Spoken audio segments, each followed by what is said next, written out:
சாந்தி 19/7/2025 காலை முரளி பாப் தாதா மதுபன். இனிமையான குழந்தைகளே, நமக்கு யார் படிப்பிக்கின்றார் என்ற குஷியில் எப்பொழுதும் இருந்தீர்கள் என்றால் அது கூட மன்மனாபவ ஆகும். நேற்று நாம் கல் புத்தி உடையவர்களாக இருந்தோம். இன்று தங்க புத்தி உடையவர்களாக ஆகியுள்ளோம் என்ற குஷி உங்களுக்கு இருக்கின்றது. கேள்வி: அதிர்ஷ்டம் உருவாவதற்கான ஆதாரம் என்ன?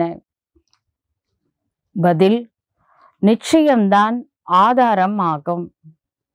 ஒருவேளை அதிர்ஷ்டம் உருவாவதில் தாமதம் ஆகின்றது என்றால் ஆட்டம் கண்டு கொண்டே இருப்பார்கள்.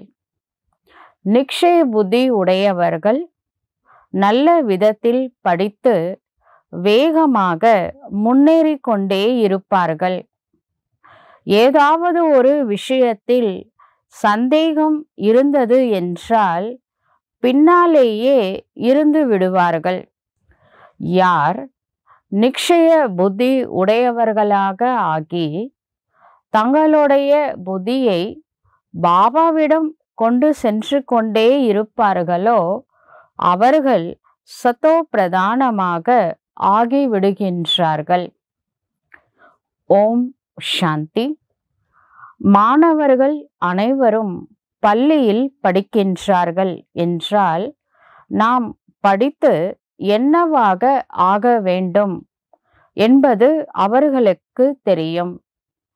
இனிமையிலும் இனிமையான குழந்தைகளுக்கு நாம் சத்தியுக பாரஸ்புரியின் அதாவது ஸ்வர்க்கத்தின் எஜமானர்களாக ஆகின்றோம் என்பது புத்தியில் வர வேண்டும்.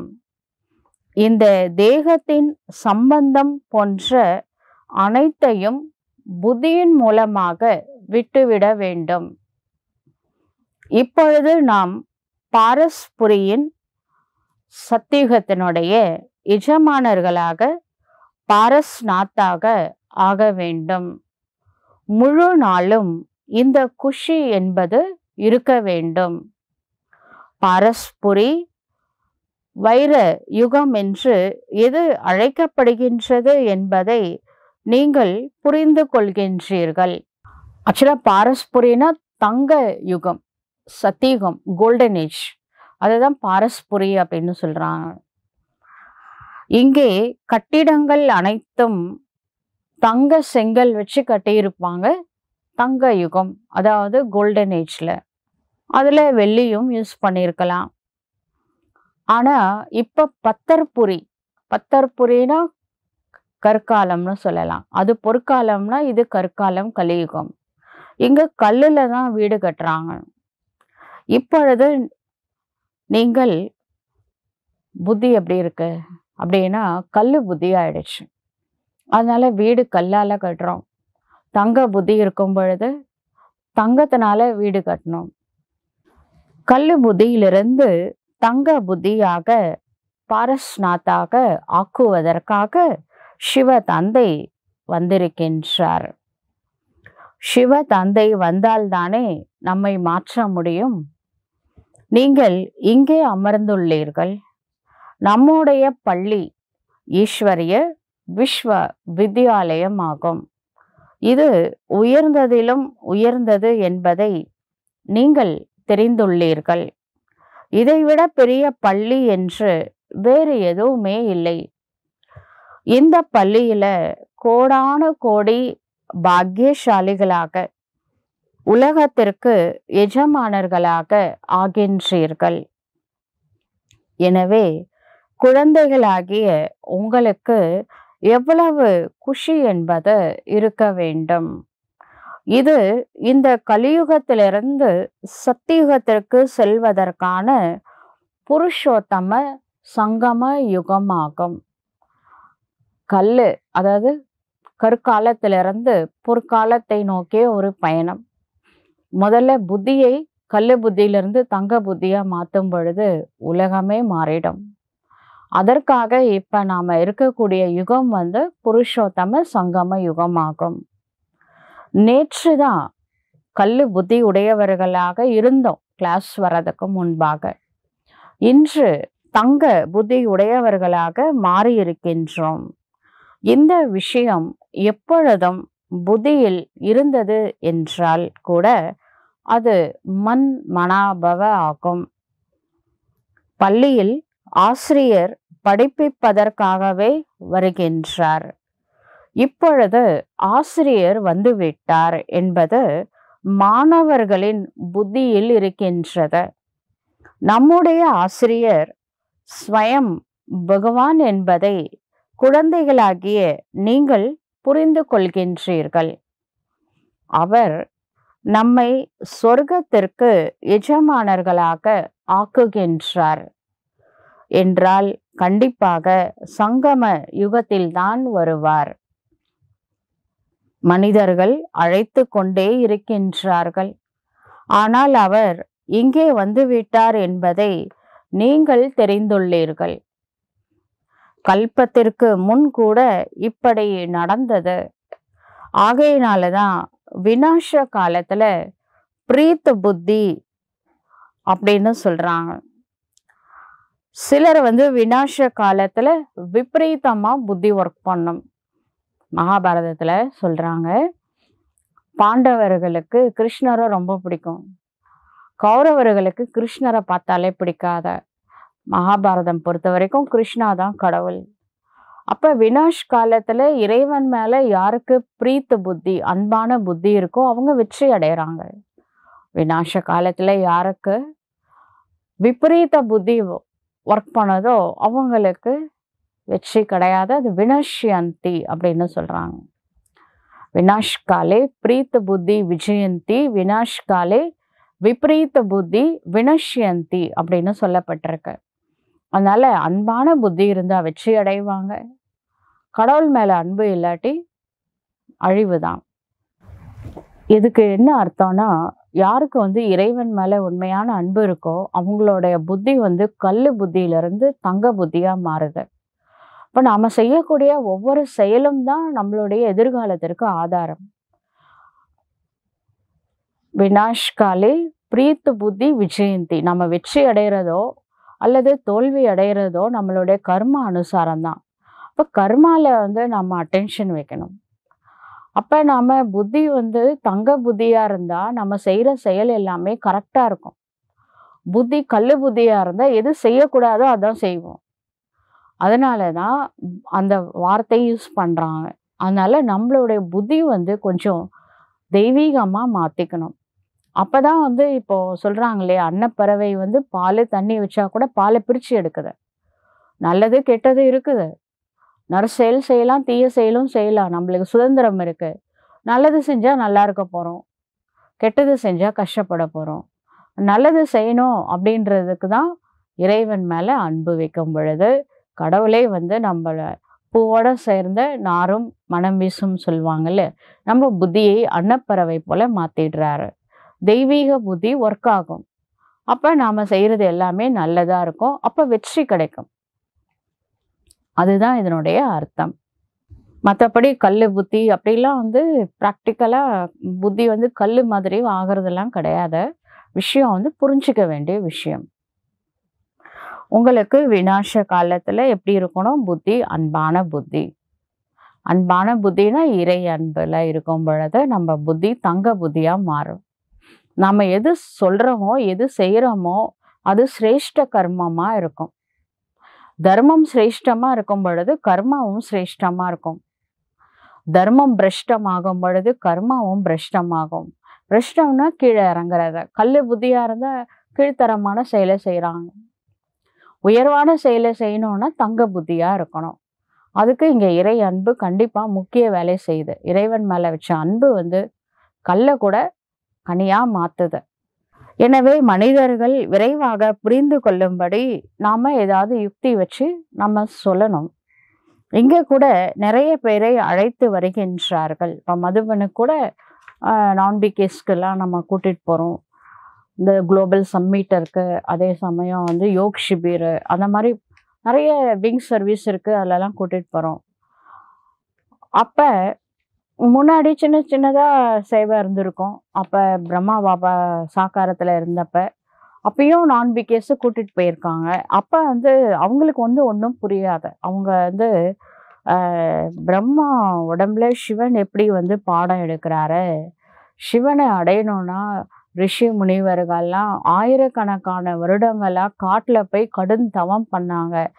அவங்களே அடைய முடியாத அந்த இறை அருளை நீங்களாம் எப்படி இது சாத்தியம் அப்படின்னு கேட்குறாங்க. அவங்களால இதை புரிஞ்சிக்க முடியல.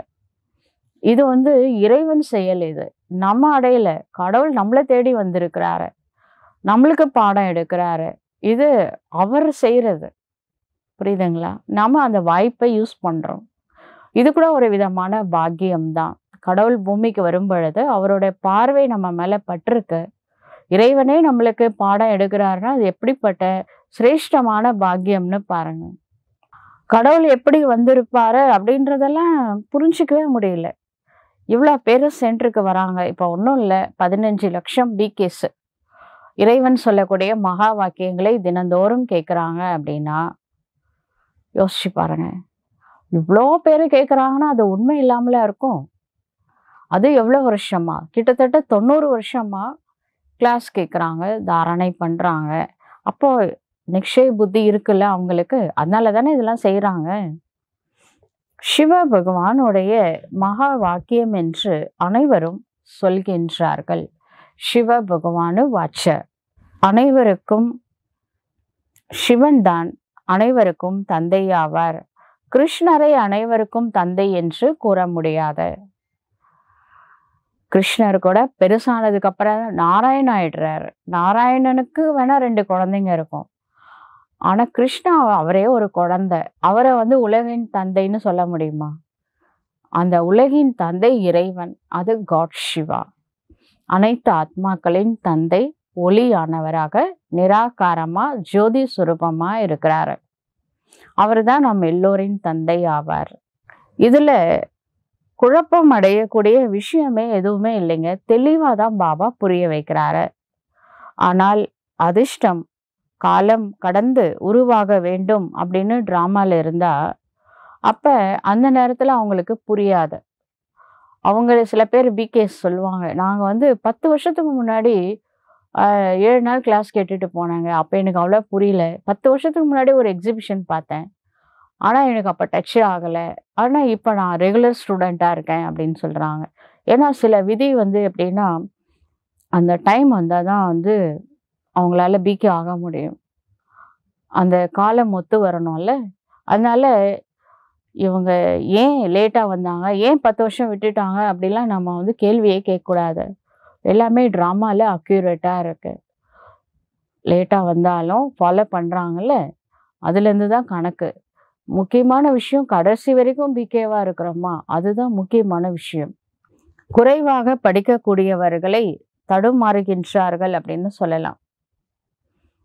சந்தேக புத்தி உடையவர்கள் பின்னாலேயே இருந்து விடுவார்கள்.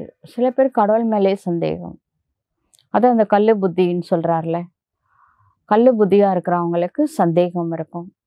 சந்தேகம் பண்ணால் அப்புறம் பாஸ் பண்ண முடியாது. நிக்ஷய புத்தி இருக்கிறவங்க நல்ல விதத்தில் படிக்கக்கூடியவர்களாக இருப்பாங்க. உண்மையிலேயே இந்த ஞானம் வந்து யார் சொல்கிறாரு அவரை நம்பினாதான் நிறைய இறங்கும். கடவுளே இந்த மகா வாக்கியம் சொல்கிறாருன்னு அந்த நம்பிக்கையோடு நம்ம கிளாஸ் கேட்டோம்னா அவர் சொன்னதை ஒரு பாயிண்டாவது தாரணை பண்ணணும் அப்படின்ற எண்ணம் நம்மளுக்குள்ள தோன்றும். எவ்வளவு சுலபமாக இறைவன் நம்மளுக்கு ஞானத்தை புரிய வைக்கின்றார். எப்படி குழந்தைகள் வேகமாக ஓடி எல்லையை தொட்டுவிட்டு பிறகு மீண்டும் திரும்பி வருகின்றார்களோ அப்படிதான் நம்மளுடைய புத்தி விரைவாக சிவ தந்தையிடம் போய் அதுக்கப்புறம் திருப்பி வரணும். சத்தோ பிரதானமாக ஆகிவிடுவீர்கள். அடிக்கடி நம்ம பூலோகத்திலே இருந்தாலும் நம்ம இன்னும் வீட்டுக்கு போகலைல்ல, இங்கே தானே இருக்கிறோம். டைம் இருக்கும் போதெல்லாம் நம்ம ஸ்ரீபாபாவை, பரந்தாமத்தில் இருக்கிற பாபாவை நினைக்கும் பொழுது ஆத்மாவில் இருக்கிற பாவங்கள் கொஞ்சம் கொஞ்சமாக போகும். ஆத்மா வந்து சத்தோ பிரதானமாக மாறும். இங்கே நன்றாக புரிந்து கொள்கின்றார்கள். அம்பு தைக்கின்றது சிலருக்கலாம். இருந்தாலும் வெளியில போன உடனே ஞானத்தை மறந்து விடுகின்றார்கள். பாபா ஞான ஊசி போடுகின்றார் என்றால் அதனுடைய போதை ஏற வேண்டும் அல்லவா? ஆனால் ஏறுவதே கிடையாது. இங்கே ஒரு டம்ளர் ஞான அமிர்தம் குடிக்கின்றார்கள் என்றால் தாக்கம் ஏற்படுகின்றது. வெளியில் சென்றவுடன் மறந்து விடுகின்றார்கள். ஞானக்கடல் தூய்மை அற்றவர்களை தூய்மை ஆக்கக்கூடியவர், சத்கதியை வழங்கும் வள்ளல், விடுவிப்பவர் என்று ஒரு சிவ தந்தையை தான் குழந்தைகள் புரிந்துள்ளார்கள். அவர்தான் ஒவ்வொரு விஷயத்திலும் ஆஸ்தியை கொடுக்கின்றார்.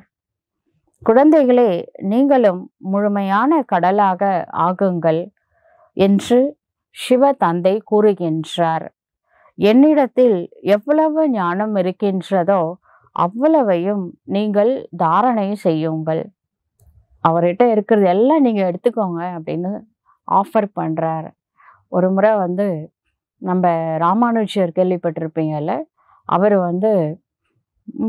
சொர்க்கத்துக்கு போறதுக்கு ஒரு மந்திரம் கத்துக்கிறதுக்காக ஒரு 6 வருஷம் அந்த குருக்கு பணிவிடைகள் கர்மணா சேவெல்லாம் நிறைய பண்ணி 6 வருஷம் கழிச்சு அவர் சொர்க்கத்துக்கு போகக்கூடிய அந்த மகா மந்திரத்தை சொல்லி கொடுக்குறாரு. அது கேட்ட உடனே அவர் சொல்றாரு ஒரு கண்டிஷனோட, இந்த மகா மந்திரத்தை நான் உனக்கு சொல்றேன், இதை நீ உச்சாடனம் பண்ணா சொர்க்கத்துக்கு வந்துடலாம். ஆனா இந்த மகா மந்திரத்தை வேற யாருக்கும் சொல்லக்கூடாது. அப்படி நீ யாருக்காவது சொன்னா நரகத்துக்கு தான் போவ அப்படின்னு சொல்வார். சரி சரின்னு ராமானுஜர் எல்லாத்தையும் கேட்டுப்பாரு. அதுக்கப்புறம் அந்த ஊரோட கோவில், பெருமாள் கோவில் இருக்கும். அந்த கோவிலோட ஃபர்ஸ்ட் ஃப்ளோர் அந்த தளத்தில் அங்கே நின்று பார்த்தா மக்கள் ஈஸியாக பார்க்கலாம்ல, அங்கே போய் நின்றுப்பார். அங்கே வர பக்தர்கள், ஊர் மக்கள் எல்லாம் கூப்பிடுவார். நான் சொர்க்கத்துக்கு போகிற மந்திரம் சொல்கிறேன். அப்போ ஏற்கனவே ராமானுஜரை பற்றி கேள்விப்பட்டவங்களாம் என்ன பண்ணுவாங்க, அவரை பற்றி நல்லா தெரிஞ்சவங்களாம் இருப்பாங்கள்ல, அவங்களாம் சொர்க்கத்துக்கு போகிற மந்திரம் சொல்கிறாரு, குருஜி சொல்கிறாரு அப்படின்ட்டு அந்த மக்கள்லாம் இன்னொருத்தவங்க அப்படியே எல்லாரையும் கூட்டிட்டு வராங்க. இந்த விஷயம் அப்படியே ஊர்லாம் பரவுது. அந்த குருக்கும் போய் சேருது. ஐயோ, அந்த மகா மந்திரம் அவன் சொல்லிடக்கூடாது, சொல்லிட்டா அவன் நரகத்துக்கு போவானே அப்படின்னு சொல்லிட்டு அவர் ஓடி வருவார். அதுக்குள்ளே சொல்லி முடிச்சிடுவார். சொல்லி முடிச்சதுக்கப்புறம் அந்த குரு சொல்வார், ஏன்பா இவ்வளோ பேருக்கு சொல்லிட்டே, நான் உனக்கு யாருக்கும் சொல்லாதன்னு தானே சொன்னேன், இப்போ பாரு நீ நரகத்துக்கு தான் போகிற அப்படின்னு சொல்லுவார். அப்போ ராமானுஜர் சொல்கிறாரு, 1000 பேர் சொர்க்கத்துக்கு போனால் நான் ஒருத்தன் நரகத்துக்கு போனால் என்ன தப்பு இருக்குது? பரவாயில்லைங்க, 1000 பேர் சொர்க்கத்துக்கு போட்டுமே, நான் ஒருத்தன் நரகத்துக்கு போனால் என்ன அப்படின்னு சொன்னக்கூடிய அந்த ராமானுஜர் எவ்வளோ இது பிகேஸ் தான் யாராவது இருப்பாங்கன்னு வச்சுக்கோங்க. இருந்தாலும் எவ்வளோ அவருக்கு அந்த காலத்தில் ஒரு மந்திரம் சொன்னாங்கன்னா அது யாருக்கும் சொல்லக்கூடாது, அது தனியாக வச்சுக்கணும் அப்படின்ற எண்ணம் இருக்கும். ஆனால் இங்கே சிவபாபா என்ன சொல்கிறாரு, நீங்கள் உலகத்துக்கே சொல்லுங்கள், ஒருத்தர் கூட எனக்கு கடவுள் வந்திருக்கிறாருன்னு தெரியாமல் இருக்கக்கூடாது. இந்த மண்மனாவ பவ அப்படின்ற மகா மந்திரத்தை உலகத்துக்கே சொல்லுங்க அப்படின்னு சிவபாபா சொல்கிறார். இந்த 850 கோடிக்கும் சொல்லுங்க, அப்போதான் உங்களுக்கு சொர்க்கம் கொடுக்குறேன் அப்படின்னு சொல்கிறார். இப்போ மனித குருக்கும் இறைவனே குருவாக இருக்கிறார்ல, எவ்வளோ வித்தியாசம் இருக்குது பாருங்க. சிவ தந்தைக்கு இந்த பாடி கான்ஷியஸோ, தேக அபிமான், அந்த நஷா அதெல்லாம் எதுவுமே கிடையாது. ஏன்னா அவருக்கு உடம்பே கிடையாதுல்ல, அப்புறம் எப்படி வரும் இதெல்லாம்? குழந்தைகளே, நான் எப்பொழுதும் அமைதியாக இருக்கின்றேன் என்று பாபா கூறுகின்றார். கிட்டத்தட்ட பாருங்க, இந்த ஃபுல் கல்பாவே அவர் சைலண்டாக தான் இருக்கிறாரு பரந்தாமத்தில். நம்மளுக்காக வந்திருக்கிறாரு, ஞானம் சொல்லிடுவார், திருப்பி கிளம்பிடுவார். ஞானத்துக்கு மட்டும்தான், வேஸ்ட் தாட்ஸ் கிடையாது, வேஸ்ட் பேசுறது கிடையாது. 4000 வருஷம் அதாவது 5000 வருஷம் கிட்டத்தட்ட வெறும் சைலன்ஸில் இருந்திருக்காரு. யாராவது அமைதியாக இருந்தால் சிவனேன்னு இருந்தேன் அப்படின்னு சொல்லுவாங்க. அது இதனால தான் பாபா சொல்கிறார், நான் ரொம்ப அமைதியானவன் அப்படின்னு சொல்கிறார். உங்களுக்கு கூட தேகம் இல்லாத பொழுது தேகம் இல்லாத பொழுதுன்னா நம்ம பரந்தாமத்துல இருக்கும்போது எப்படி இருந்தோம்? அமைதியா தான் இருந்தோம். இது என்னுடைய பொருள் என்று சிவபாபா சொல்கிறாரா என்ன? இந்த உடம்பு கூட எனக்கு சொந்தம் இல்ல. நான் வாடகை வீட்ல வந்திருக்கேன் அப்படின்னு தானே சிவபாபா சொல்றாரு. கடனாக பெற்ற பொருள் என்னுடையதா என்ன? அது வாடகை பொருள் தானே. அது பிரம்மாவுடையது அப்படின்னு சிவபாபா சொல்றாரு. கொஞ்ச நேரம் சேவை செய்வதற்காக நான் அந்த பரக்காய பிரவேசம் செய்கின்றேன். ஒரு 1 ஹவர் கிளாஸ் எடுக்கிறதுக்காக சிவ தந்தை பிரம்மா பாபாவுடைய உடல்ல பிரவேசம் செய்கிறாரு. ஞானத்தை சொல்றாரு. அப்புறம் கிளம்பிடுவாரு. சாக்கார பாபா இருக்கும்போது. ஆனா டெய்லி வருவாரு. இப்பொழுது குழந்தைகளாகிய நீங்கள் வீட்டிற்கு திரும்பி செல்ல வேண்டும். நேரம் வந்தாச்சு. பகவானை சந்திப்பதற்காக ஓடி ஓடி வர வேண்டும். இந்த கிருஷ்ணர் புல்லாங்குழல் வாசிக்கும் போது கோப கோபிகைகள்லாம் அந்த புல்லாங்குழலை இசையை கேட்கறதுக்காக ஓடி ஓடி வருவாங்களாம். அந்த மாதிரி நம்ம ஓடி ஓடி கிளாஸ் கேட்கணும், யோகா பண்ணணும். யக்கியம் தவம் போன்றவற்றை செய்து கொண்டிருக்கின்றார்கள். அதனால அவர் கிடைக்க மாட்டாருன்னு அவங்களுக்கு தெரியல. பார்த்தீங்களா? யாகம் பண்றதுனால, தவம் பண்றதுனால, வெளியில காட்டுல போய் தேடுறதுனாலலாம் கடவுள் கிடைக்க மாட்டாரு. வேதங்கள் சாஸ்திரத்தினாலலாம் கடவுள் கிடைக்க மாட்டாரு. ஆனா கடவுளே எப்போ பூமிக்கு வராரோ அப்பதான் அவர் கிடைப்பாரு. ஏதாவது ஒரு ரூபத்தில் பகவான் வருவார் அப்படின்னு எல்லாருமே நினைக்கிறாங்க. இறைவன் பூமியில் ஏதாவது ஒரு ரூபத்தில் வருவாரு. இது மிகவும் சகஜம் என்று சிவ தந்தை புரிய வைக்கின்றார். கண் காட்சியில் கூட நீங்கள் புரிய வையுங்கள் என்று சிவபாபா கூறுகின்றார். சத்தியுகம் மற்றும் திரேதாயுகத்தின் ஆயுள் கூட எழுதப்பட்டு இருக்கின்றது. அதுல 2500 ஆண்டுகள் என்பது கூட துல்லியமாக எழுதப்பட்டுள்ளது. சூரிய வம்சத்தினருக்கு பிறகு சந்திர வம்சத்தினர் வருகின்றார்கள். 1250 வருஷம் சூரிய வம்சம், அடுத்த 1250 வருஷம் சந்திர வம்சம் ஆகும். ராவண ராஜ்யம் அதன் பிறகு ஆரம்பமாகின்றது. பாரதம் தூய்மையற்று போக ஆரம்பமானது எப்ப? ராமராஜ்யத்துல இருந்துதான். துவாபர கலியுகத்துல ராவண ராஜ்யம் நடந்தது. அதுல நாள் தேதி எல்லாமே நம்ம எழுதியிருக்கோம். நம்ம எக்ஸிபிஷன் செட்ல இருக்கோம். இடையில சங்கம யுகத்தை வைங்க. வண்டி ஓட்டுபவரும் வேண்டும் அல்லவா? இந்த ரதத்துல ரதம் இல்லாட்டி சிவபாபாவால வர முடியாதுல்ல. ரதம் எவ்வளவு முக்கியத்துவம் வாய்ந்தது. அது பிரம்மா பாபாவுடைய பாக்கியசாலி ரதத்துல இறைவன் பிரவேசம் செய்து நமக்கு ராஜயோகத்தை கற்றுக் கொடுக்கின்றார். இதன் மூலமாக இந்த லக்ஷ்மி நாராயண் உருவாகின்றார்கள். யாருக்கும் புரிய வைப்பது மிகவும் சகஜமாகும். லக்ஷ்மி நாராயணுடைய ராஜ்யம் எவ்வளவு காலம் நடந்தது மற்றும் மற்ற அனைத்து வம்சங்களும் எல்லைக்குட்பட்டது ஆகும். இது எல்லைக்கு அப்பாற்பட்டது ஆகும். இந்த எல்லையற்ற வரலாறு புவியியலை தெரிந்து கொள்ள வேண்டும் அல்லவா? இப்பொழுது சங்கம யுகம் நடந்து கொண்டு இருக்கின்றது. இப்ப நடக்கிறது சங்கம யுகம். தெய்வீக ராஜ்யம் ஸ்தாபனை ஆகிக் கொண்டே இருக்கின்றது. இந்த கலியுக பழைய உலகம் விநாசம் ஆக வேண்டும். விநாசம் ஆகவில்லை என்றால் புதிய உலகம் எப்படி உருவாகும்? புது டில்லி அப்படின்னு சொல்றாங்க. புது டில்லி எப்பொழுது ஏற்படும் என்பதை நீங்கள் தெரிந்துள்ளீர்கள். அதாவது சத்தியுகத்துல என்ன இருக்கும்? டெல்லியில தான் நம்ம லக்ஷ்மி நாராயணுடைய பேலஸ் இருக்கும். புதிய உலகத்துல புது டெல்லி இருந்துச்சு. யமுனை நதி கரையில ஒரு தங்க மாளிகை. அதுல லக்ஷ்மி நாராயண் ஆட்சி புரிஞ்சாங்க. அப்ப அந்த புது டெல்லி பாரஸ்புரி அப்படின்னு சொல்லப்படுகின்றது. பேரு பாரஸ்புரி. பாரஸ்நாத் இருக்கிறதுனால பாரஸ்புரி. அங்க எல்லாமே தங்க மனம் உடையவர்களா இருந்தாங்கல்ல, தங்க புத்தி உடையவர்களா இருந்தாங்க. அதனால தங்க யுகம் பாரஸ்புரி அப்படின்னு சொல்றாங்க. சத்தியுகத்துல லக்ஷ்மி நாராயணுடைய ராஜ்யம் தான் புதிய ராஜ்யமாக இருந்தது. நாடகம் எவ்வாறு ஆரம்பமாகின்றது என்பதை கூட மனிதர்கள் மறந்து விட்டார்கள். ஃபர்ஸ்ட் இந்த பாரத நாட்டுல யார் ஆட்சி பண்ணாங்க அப்படின்றது கூட யாருக்கும் தெரியல. நடிகர்கள் கூட நிறைய பேர் இருக்கின்றார்கள். ஆகையினால முக்கியமான நடிகர்களை நீங்கள் தெரிந்துள்ளீர்கள்.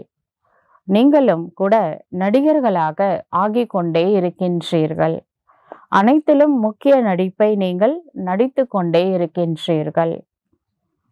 நீங்கள் ஆன்மீக சமூக சேவகர்களாக இருக்கின்றீர்கள். மற்ற அனைவரும் உலகிய சமூக சேவை செய்கின்றார்கள். இப்ப மற்றவங்க என்ன பண்றாங்க? ஏழைங்களுக்கு படிப்பு சொல்லி கொடுக்குறாங்க, ஸ்கூல் நடத்துறாங்க, மருத்துவமனை கட்டி இலவச மருத்துவ முகாம் வைக்கிறாங்க. எல்லாமே இலவசமா செய்யறாங்க. சாப்பாடு, அன்னதானம் கொடுக்குறாங்க. இதெல்லாம் பார்த்தீங்கன்னா ஸ்தூலமான சேவை, சமூக சேவை செய்யறாங்க. ஆனா நாம செய்யக்கூடிய சேவையை அவங்களால செய்ய முடியாது. அவங்க உடலுக்கு பசி போக்குறாங்க, உடலுக்கு உணவு கொடுக்குறாங்க, மருந்து கொடுக்குறாங்க. நாம ஆத்மாவுடைய பசியை போக்குறோம். இந்த ஞானம் அப்படிங்கிறது ஆத்மாவுக்கு உணவா இருக்கு. அதே சமயம் ஆத்மாவுக்கு வேண்டிய மருந்து, அதுவும் அந்த ஞானம் யோகத்துல இருக்கு.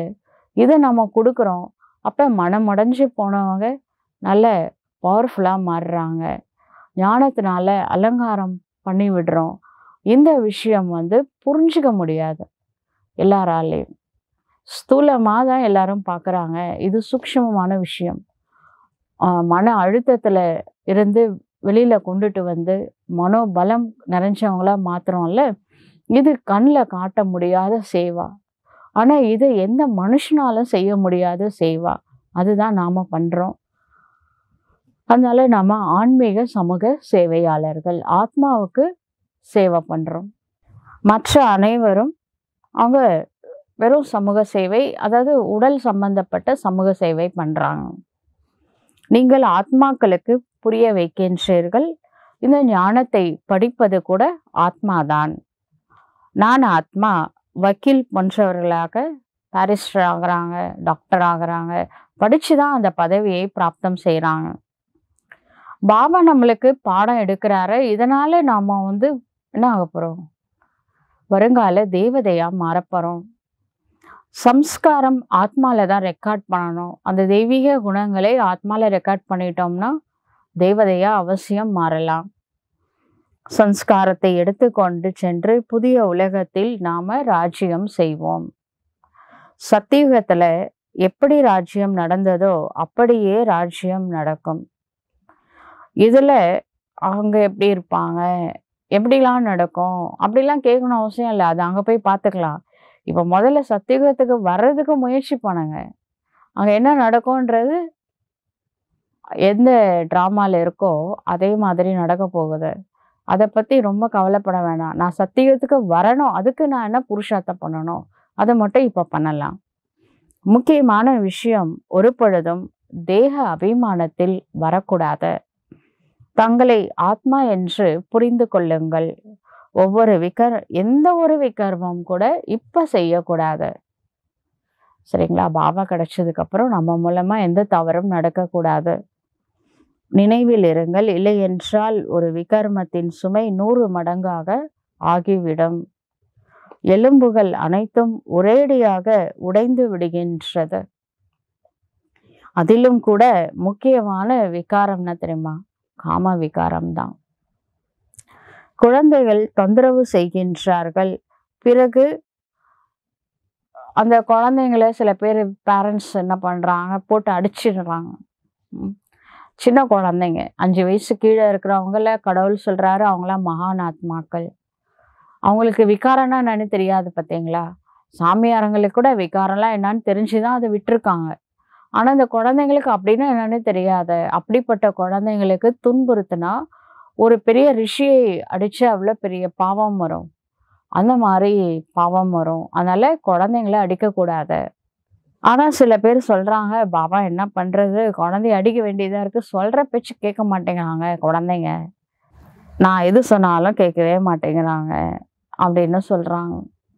அவங்க என்ன நினைக்கிறாங்கன்னா, இந்த குழந்தைய அடிக்கிறதுலாம் வந்து சின்ன குழந்தை தானே, அதுக்கு ஒண்ணா தெரியும். அது போட்டு அடிச்சுட்டா அதனுடைய பாவம் வந்து கம்மியா தான் இருக்கும். அது ஒண்ணும் பெரிய பாவமா என்ன? குழந்தைய அடிச்சா அது பாவமா?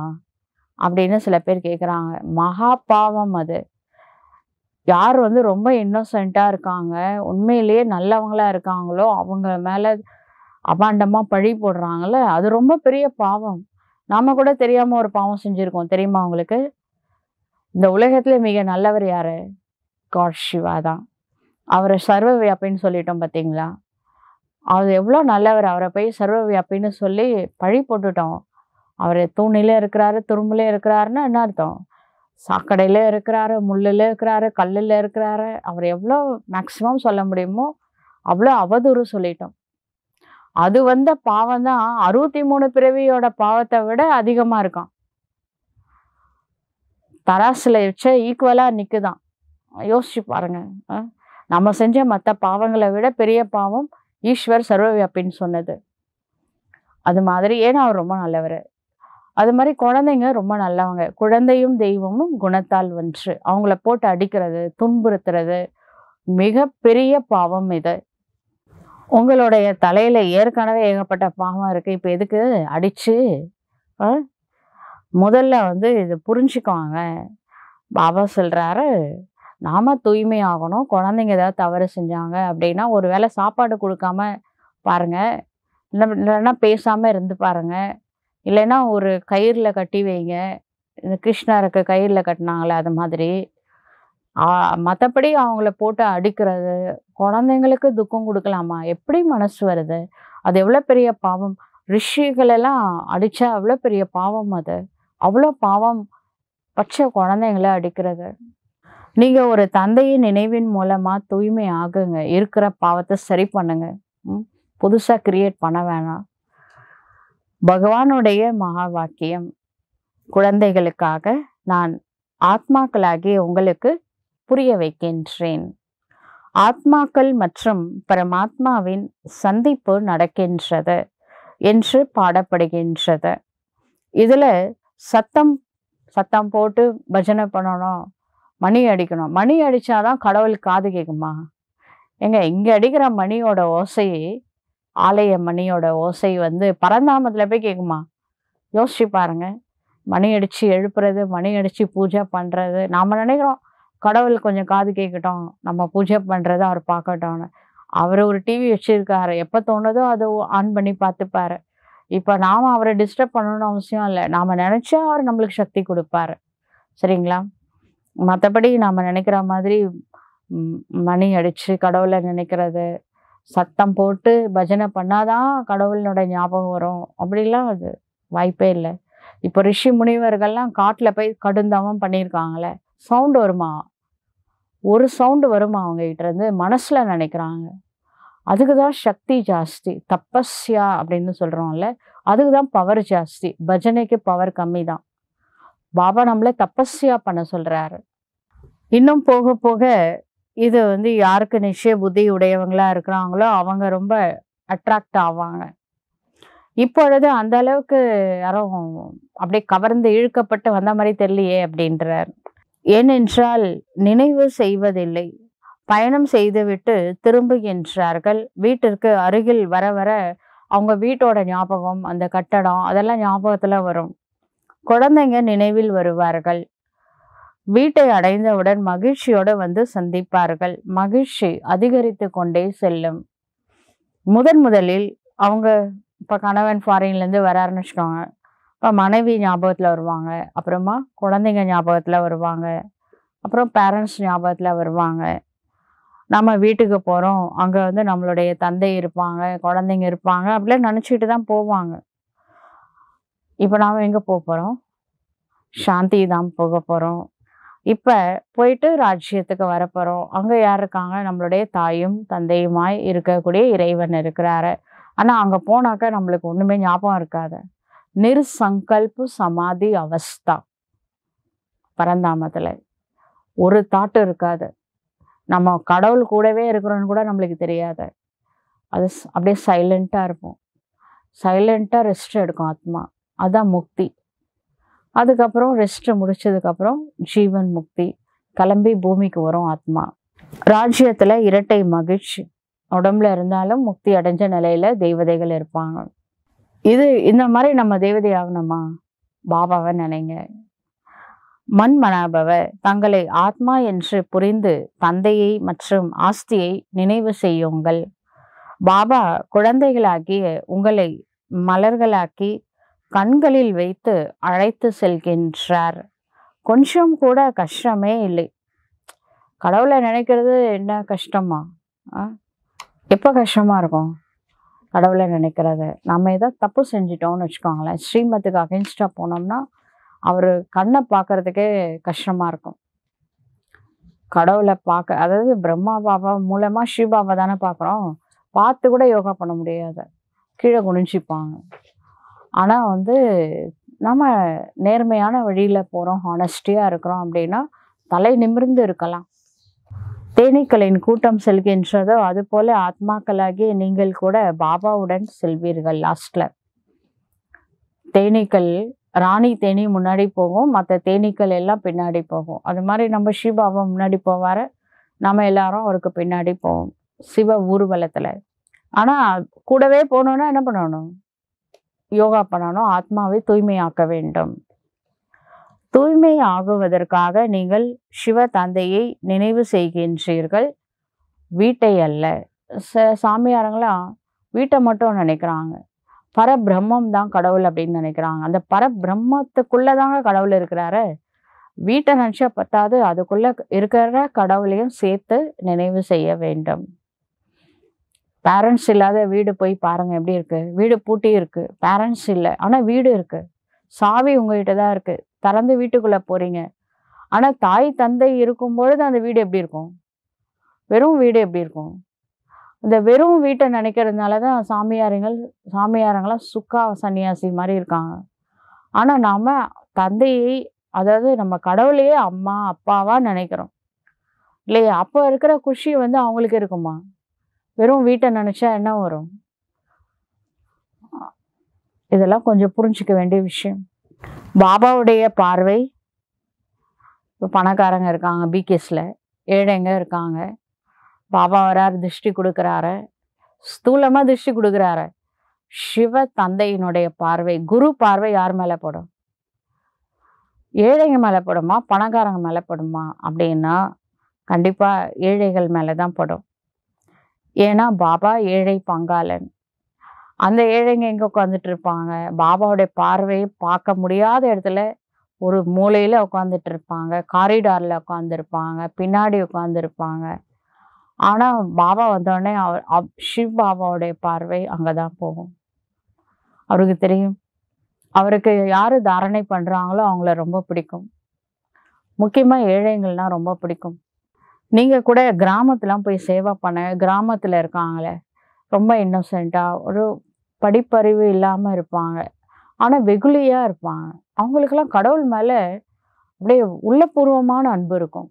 கடவுள் அதை ரசிக்கிறாரு தெரியுமா அவங்களுக்கு? ரொம்ப சாஸ்திரம் வேதெல்லாம் படிச்சுட்டு அப்படியே எனக்கு தெரியாத ஒன்றுமே இல்லை அப்படின்னு சொல்கிறாங்களே, அவங்கள விட ஒன்றுமே தெரியாத இன்னோசென்ட்டாக கடவுளேன்னு மனசால நினைக்கிறாங்க பார்த்தீங்களா, அவங்கள கடவுளுக்கு ரொம்ப பிடிக்கும். கடவுள் ஒரு டிஃப்ரெண்ட்டான கேரக்டர். போய் கிராமத்தில் போய் சேவை பண்ணுங்கன்றார். நான் கூட உங்களுடைய கிராமத்தை சொர்க்கமாக மாத்துறேன் அப்படின்னு பாபா சொன்னார். போய் சேவை பண்ணுங்க.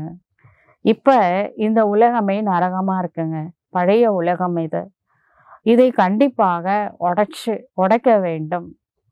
புதிய உலகத்தில் புது டெல்லி, அது சத்தியுகத்தில் தான் இருக்கும். அங்கே ராஜ்யமும் உங்களுடையதாக இருக்கும். கல்பத்திற்கு முன்னால் இருந்ததை போன்று நாம் மீண்டும் நம்முடைய ராஜ்யத்தை ஸ்தாபனை செய்வோம் என்ற போதை எறுகின்றது. நாங்கள் இப்படியெல்லாம் கட்டிடம் கட்டுவோம் என்று சொல்வார்களா என்ன? நம்ம தங்க மாளிகை எப்படி கட்ட போறோம்னா அங்கே போய் பார்த்துக்கலாம்.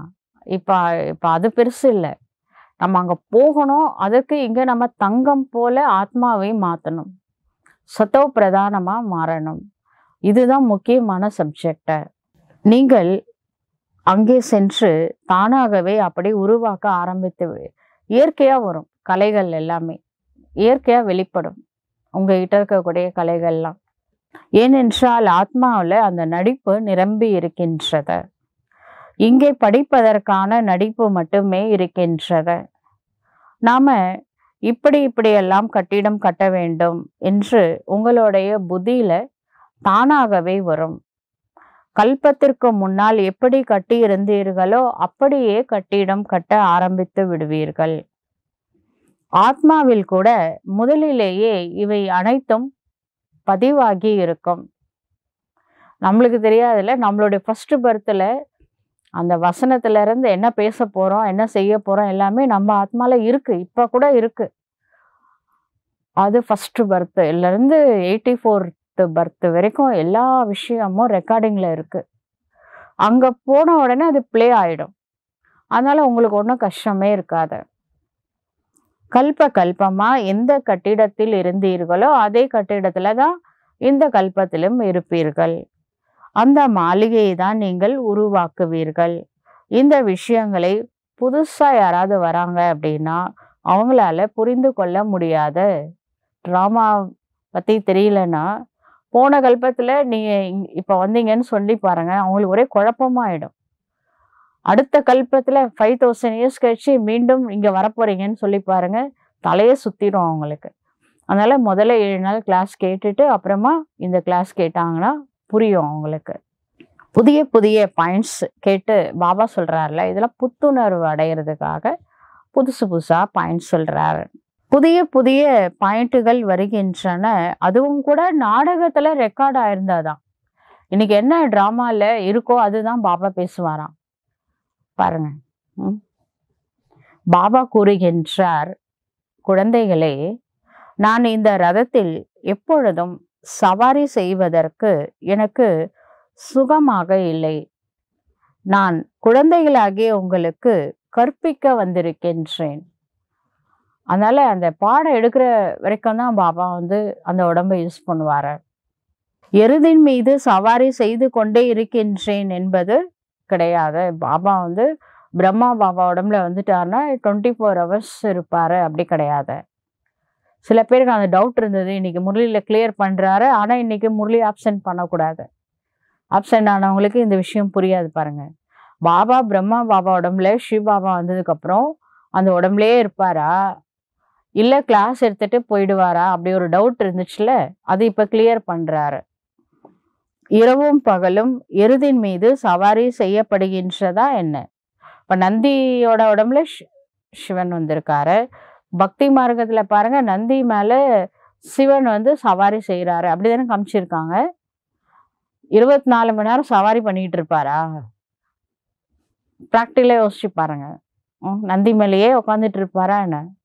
பாபா ஞானம் சொல்றதுக்கு மட்டும்தான் நந்தி யூஸ் பண்றாரு. அவங்க சொல்றாங்களே, இந்த பிரதோஷத்துல 33 கோடி தேவர்கள் தவறு செஞ்சிடுவாங்க. நந்தி தேவன் கிளம்புவாரு. நான் அந்த 33 கோடி தேவதைகளை என்னோட யோக சக்தினால எரிச்சிட போறேன், என்ன பண்ணிட்டு இருக்கிறாங்க அப்படின்னு சொல்லிட்டு கிளம்புவாரு. இந்த விஷயம் மும்மூர்த்திகளுக்கு தெரிஞ்சிடும். உடனே சிவன் வருவாரு. என்ன பண்ணுவாருன்னா, நந்தியோடைய நெற்றியில ஒளியா நிற்பாரு. அந்த ஏற்கனவே அவர் ரெடி பண்ணி எரிக்கிறதுக்காக ரெடியா இருக்கும் போது இவர் போய் என்ன பண்ணிடுவாரு, அப்படியே அந்த 33 கோடி தேவதைகளுக்கும் சாந்தத்தோட சீத்தலத்தாவோட சக்தி கொடுப்பாரு. எல்லாம் அப்படியே சீத்தலமா மாறிடுவாங்க. அதுக்கப்புறமா அந்த 2 கொம்புக்கு நடுவுல ஞான நடனம் புரிவாரு அப்படின்னு சொல்றாங்க பக்தியில. அதனால இந்த தேவதைகளோட தோஷம் நீக்கப்பட்டது அப்படின்னு சொல்றாங்க. அது இதுதான் நம்ம கதை தான், சரிங்களா? நம்ம 33 கோடி தேவதைகள் தான் தவறு செஞ்சுட்டாங்க. ஆனா சிவபாபா பிரம்மாவுடைய உடம்புல ஞான நடனம் புரியுறாரு. நெற்றியில இருந்து ஞான நடனம் புரியுறாரு. 24 மணி நேரம் நடனம் புரிய முடியுமா? ஒரு 1 hour. அதுக்கப்புறம் நம்மளுக்கு சக்திக்கு தேவைப்படும் போது சக்தி கொடுக்குறாரு, சரிங்களா? டெம்பரரியா தான் பிரம்மா உடம்ப சாக்கார டைம்ல யூஸ் பண்ணாரு. இப்பவும் தேவைப்பட்டா அவரு அவ்யக்த பிரம்மா பாபாவோட உடலை யூஸ் பண்ணுவாரு.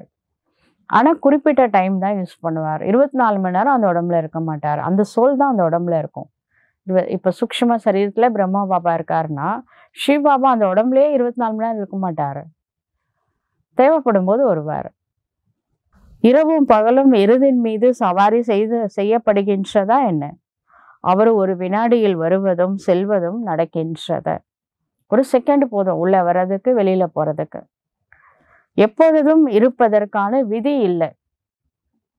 அவருக்கு எவ்வளவு வேலை இருக்கு? பிகேஎஸ் மட்டுமா அவருக்கு குழந்தைங்க? உலகமே அவருக்கு குழந்தைங்க.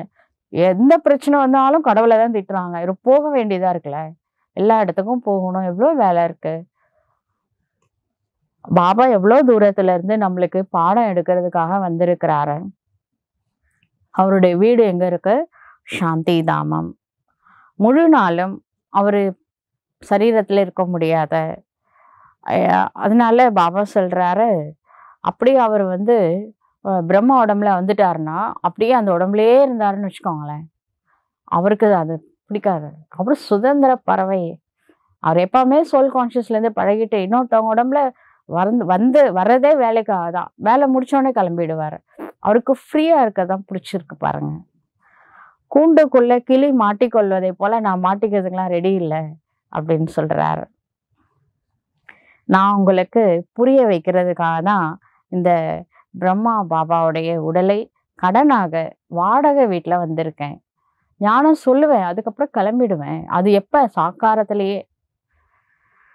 ஞானக்கடல் தந்தை சிவ தந்தை நமக்கு ஞானத்தை கற்பிக்க வருகின்றார் என்று நீங்கள் சொல்வீர்கள்.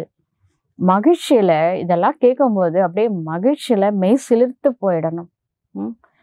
சாட்சாத்து சிவபெருமான் பிரம்மா மூலமா ஞான நடனம் புரியுறாருன்னா இது எவ்வளோ பெரிய விஷயம் இது.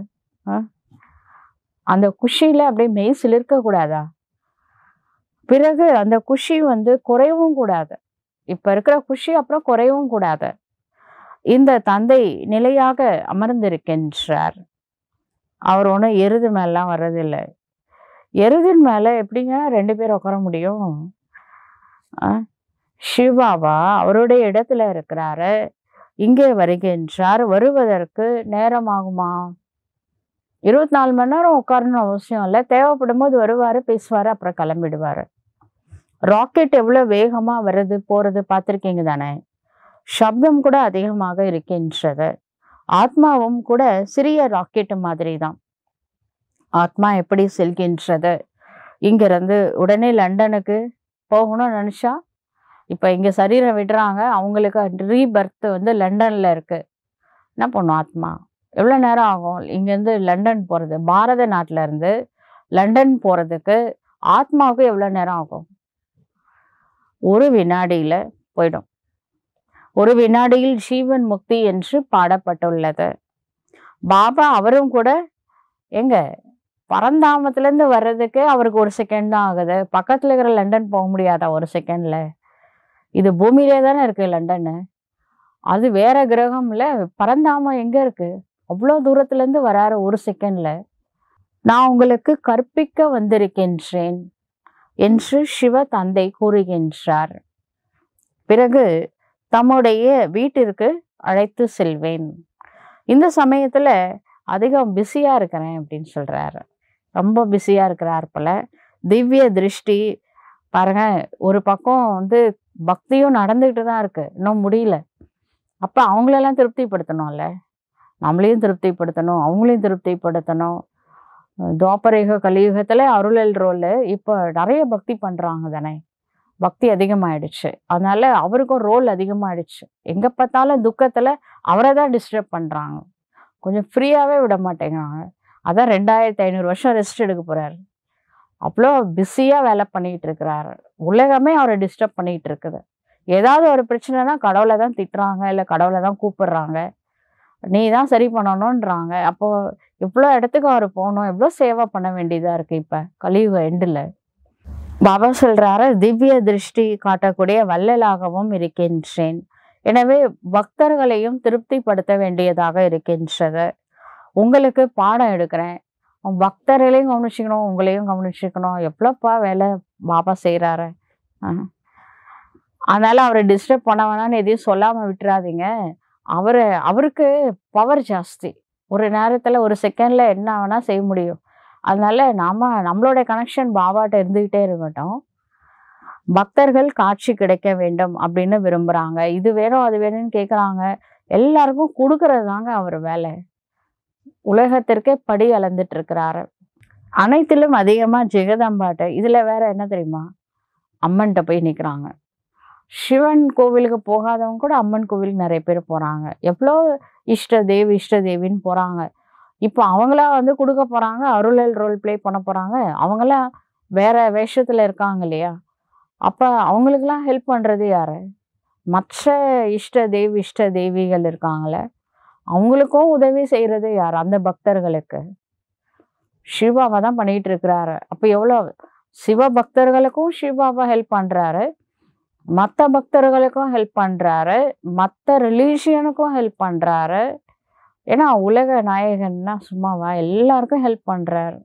அவர் வேலையே விஸ்வ கல்யாண்காரி. உலகத்திற்கு நன்மை செய்கிறார். கொஞ்சம் பிஸியாக தான் இருக்கிறார் போல.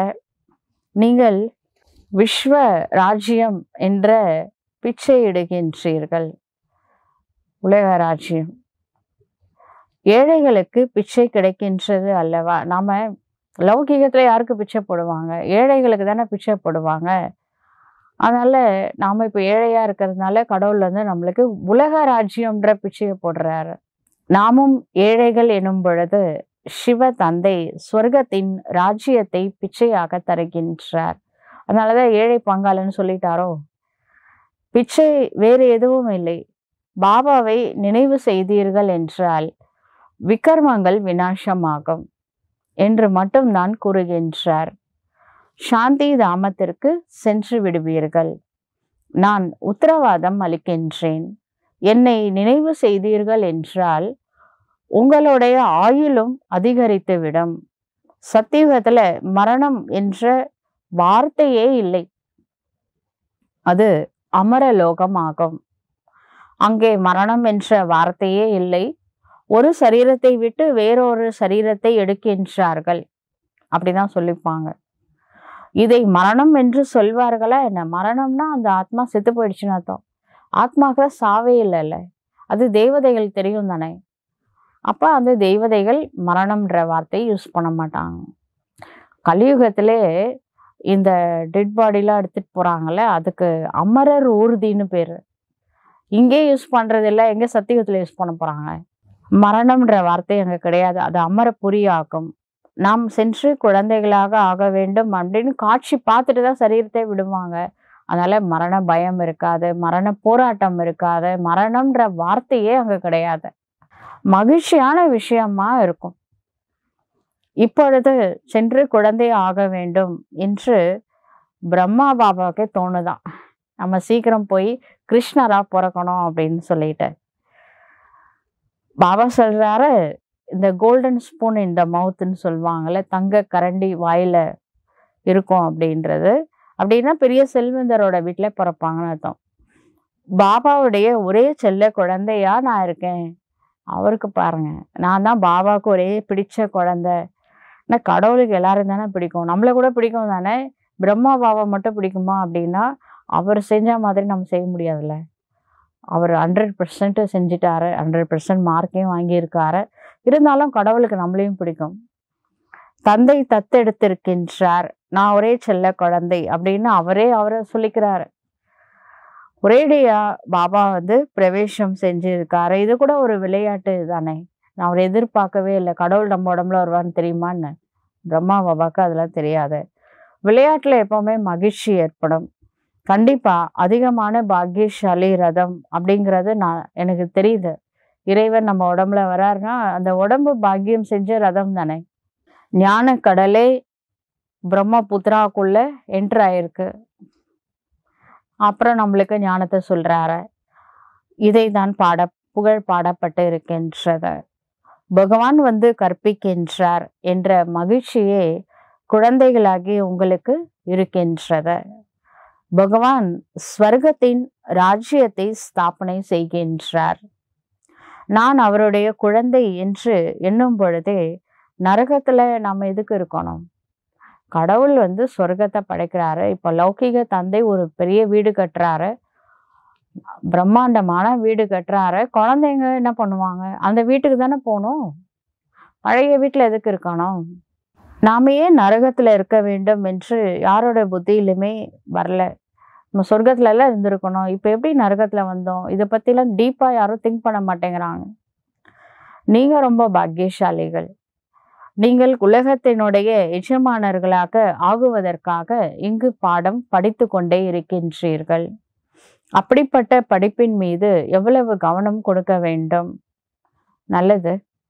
இனிமேலும் இனிமையான காணாமல் போய் கண்டு எடுக்கப்பட்ட செல்ல குழந்தைகளுக்கு தாயும் தந்தையுமான பாப் தாதாவின் அன்பு நினைவுகள் மற்றும் காலை வணக்கம். ஆன்மீக குழந்தைகளுக்கு ஆன்மீக தந்தையின் நமஸ்காரம். ஆன்மீக குழந்தைக்கு ஆன்மீக தந்தையின் நமஸ்காரம். தாரணைக்கான முக்கிய சாரம். முதல் பாயிண்ட், இப்பொழுது பயணம் முடிந்து விட்டது. முதலில் நாம் நம்முடைய வீடான சாந்தி தாம் ரிட்டர்ன் ஜர்னி கிளம்புவோம். பிறகு ராமராஜ்யம் பூலோகத்திற்கு வருவோம் என்ற இரட்டை மகிழ்ச்சியில் இருக்க வேண்டும். ஒன்று முக்தி, வீட்டுக்கு போகிறது, ஸ்வர்க்கத்துக்கு வர்றது ஜீவன் முக்தி. அப்போ டபுள் குஷியோட இருக்கணும். இரண்டாவது பாயிண்ட், தலையில் இருக்கும் பல பிறவிகளின் பாவங்களின் சுமைகளை அழிக்க வேண்டும். தேக அபிமானத்தில் வந்து எந்த ஒரு விகர்மமும் செய்யக்கூடாத வரதானம். சிரேஷ்ட சங்கல்பங்களுடைய சகயோகத்தின் மூலம் அனைவருக்குள்ளும் சக்தியை நிரப்பக்கூடிய சக்திசாலி ஆத்மா ஆகுக. சதா சக்திசாலி ஆகுக என்ற வரதானத்தை பெற்று அனைத்து ஆத்மாக்களுக்குள்ளும் சிரேஷ்ட சங்கல்பங்கள் மூலம் பலத்தை நிரப்பக்கூடிய சேவை செய்யுங்கள்.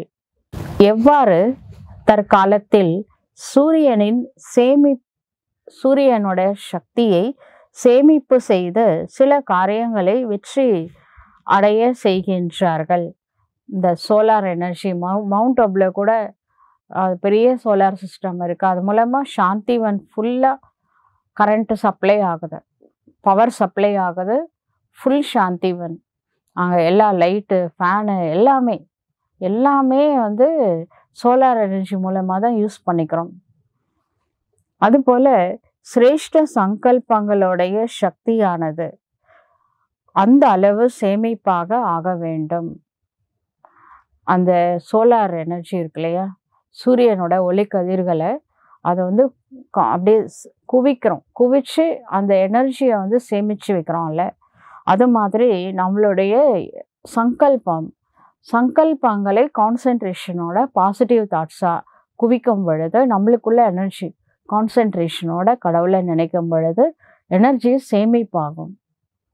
சங்கல்ப சக்தி விரயமாகாமல் பார்த்துக்கணும். அப்போ கான்சென்ட்ரேஷன் பவரோட இறைவனை நினைக்கும் பொழுது அந்த சங்கல்ப சக்தி சேமிப்பாகும். பிறருடைய சங்கல்பங்களின் பலத்தை நிறைக்க வேண்டும்.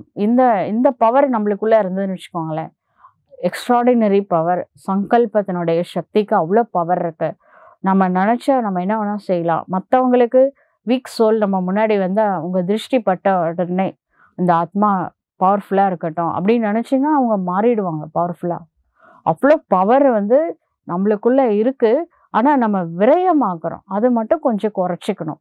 வீணான எண்ணங்களை குறைச்சிக்கிட்டோம்னா நம்ம நினச்சா என்ன வேணால் சாதிக்கலாம். அவ்வளோ பவர் சங்கல்ப சக்திக்கு இருக்குது.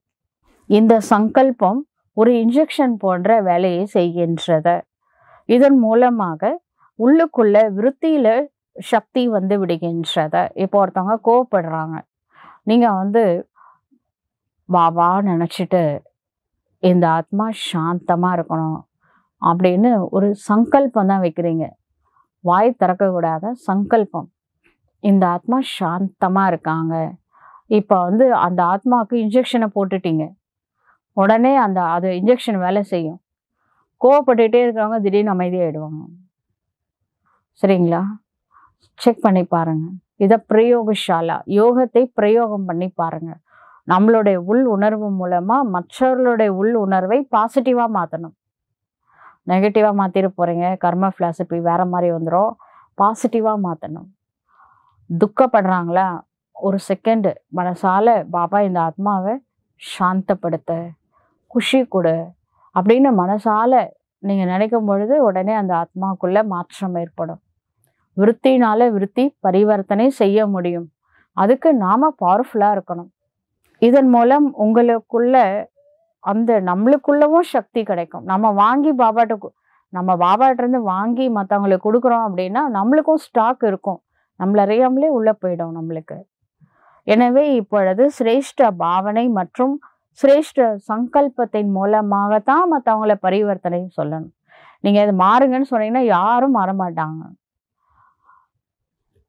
சொந்த குழந்தைங்க கூட பேரண்ட்ஸ் சொல்கிறத கேட்குறது இல்லை இந்த காலம். அப்போ மற்றவங்க எப்படிங்க கேட்பாங்க? அதுக்கு என்ன பண்ணணும்? சங்கல்பத்தை யூஸ் பண்ணணும். பேசவே கூடாது. எண்ணங்களின் மூலமாக விருத்தினால மற்றவங்களோட விருத்தியை மாற்றக்கூடிய சேவை பண்ணுங்க.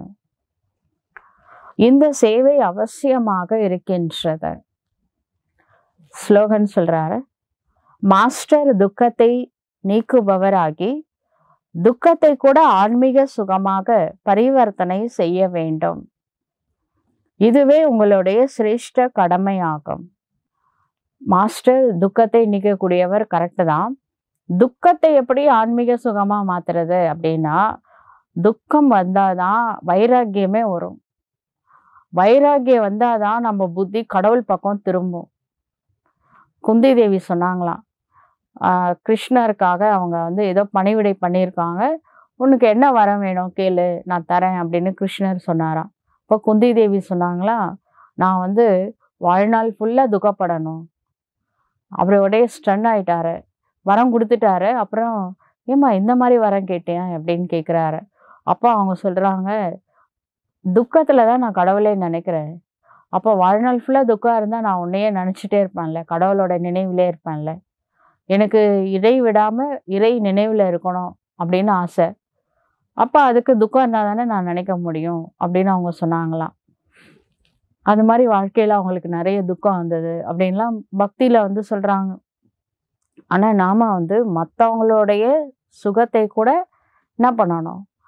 ஆன்மீக சுகமாக, மற்றவங்களோட துக்கத்தை கூட ஆன்மீக சுகமாக மாற்றணும். அப்படின்னா கடவுளை நினைக்க வச்சு அத்தீந்திரிய சுகத்தை அடைஞ்சிட்டாங்கன்னு வச்சுக்கோங்களேன், துக்கம்லாம் எங்கே போச்சுன்னே தெரியாது.